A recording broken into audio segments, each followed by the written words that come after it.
Hey, to connect printer to your Android 15 smartphone, first of all, you will have to simply go into the settings, then move for connected devices, and you will have to search for connection preferences, where you will be able to locate printing.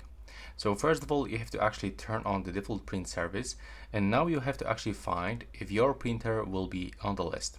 If for some reason your printer is not supported for this default print service, you will have to go back and select Add Service.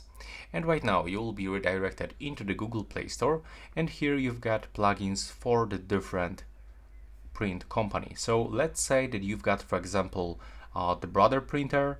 So you can just click on it once, then you will have to install this plugin into this printer. You will have to just wait for this downloading process. Of course, it looks different for each brand, so I cannot actually show you all of them. And after the installation is finished, you can just go back and start with the Brother Print Service plugin. Now be sure that it's turned on, and also be sure that you enable the pairing mode on your printer.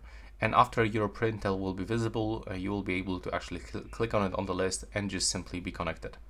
And that's all for this video. Right now, please subscribe to my channel.